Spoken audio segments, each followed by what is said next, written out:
வணக்கம் and welcome to shawls kitchen. இன்றைக்கி நம்ம குருமா பண்ண போகிறோம். அதுக்கு தேவையான பொருட்கள்: சாய் சங்க்ஸ், இதை ஊற வச்சு வடித்து வச்சுருக்கேன், புழிஞ்சு வச்சுருக்கேன். வேக வச்ச பொட்டேட்டோ, காலிஃப்ளவர், வெங்காயம், தக்காளி, இஞ்சி பூண்டு விழுது, பச்சை மிளகா, கொத்தமல்லி, அப்புறம் அரைக்கிறதுக்கு கொஞ்சமாக சோம்பு, கொஞ்சம் கேஷ்யூஸ், கொஞ்சம் கசகசா, கொஞ்சம் தேங்காய், அது தவிர பொடி, கரம் மசாலா, உப்பு, காஷ்மீரி சில்லி பவுடர், அது தவிர குக்கிங் ஆயில். இப்போ செய்யும் முறை பார்த்துலாம். பேனை போட்டு கொஞ்சோண்டு 1 டீஸ்பூன் எண்ணெய் ஊற்றிருக்கேன். இப்போ அரைக்க வேண்டியதெல்லாம் கொஞ்சம் கொஞ்சமாக போட்டு வதக்கிடுவோம். முதல்ல சோம்பு,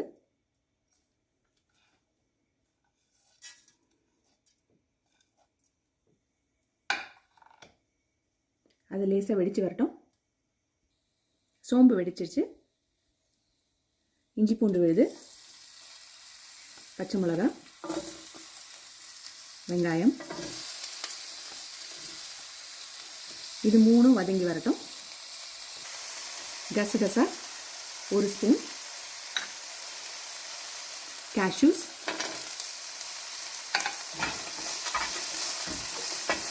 அப்புறம் தக்காளி,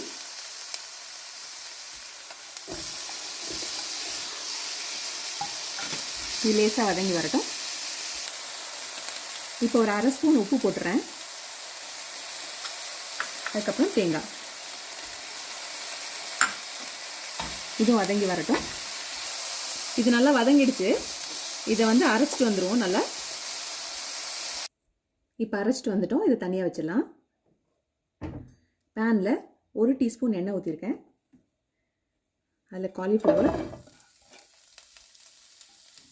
கொஞ்சமாக உப்பு போட்டுடலாம். இது லேசாக வதங்கி வரட்டும். காலிஃப்ளவர் லேசாக வதங்கிடுச்சு. அதில் மீல் மேக்கரும் போட்டேன். இதை மூடி வைக்க போகிறோம் 2-3 நிமிஷம். அடுத்தது பொட்டேட்டோ. இன்னும் கொஞ்சம் உப்பு போட்டுக்கிறேன், பத்தாது. 1/2 கப் தண்ணி ஊற்றி மூடி வச்சு வேக வைக்க போகிறோம். ஒரு 5 நிமிஷம் விட்டுருங்க. இப்போ இது கொதிக்க ஆரம்பிச்சிச்சு. 1/2 spoon garam masala, 1 spoon Kashmiri chilli powder. திருப்பி மூடி போட்டு வேக விட்டுருங்க. ஒரு 3-4 நிமிஷம் விட்டுருங்க. இப்போ காயில் ஒரு 50% வெந்துருச்சு. ஸோ அந்த அரைச்சி வச்ச விழுதை போட்டுடலாம். தண்ணி கன்சிஸ்டன்சி பத்தாது, ஸோ தண்ணி இன்னும் கொஞ்சம் ஆட் பண்ணிக்கலாம். இப்போ இது நல்லா கொதிச்சு வரட்டும். தண்ணி கொஞ்சம் ஆட் பண்ணிட்டேன். ஸோ குருமா கன்சிஸ்டன்சியில் வந்துடுச்சு. இதை மூடி வச்சு இன்னும் கொஞ்சம் நேரம் வேக விடுவோம்.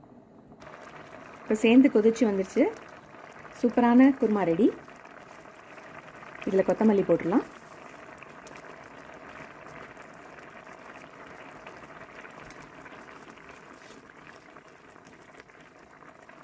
இந்த ரெசிபி சப்பாத்திக்கு, தோசைக்கு, இட்லிக்கு கூட நல்லாயிருக்கும். இது நீங்களும் ட்ரை பண்ணி பாருங்கள். இப்போ ரெடி ஆகிடுச்சு. இதை ஒரு பவுலுக்கு ட்ரான்ஸ்ஃபர் பண்ணிடலாம். அவ்வளோதான், ஒரு ஈஸியான பொட்டேட்டோ குருமா ரெடி.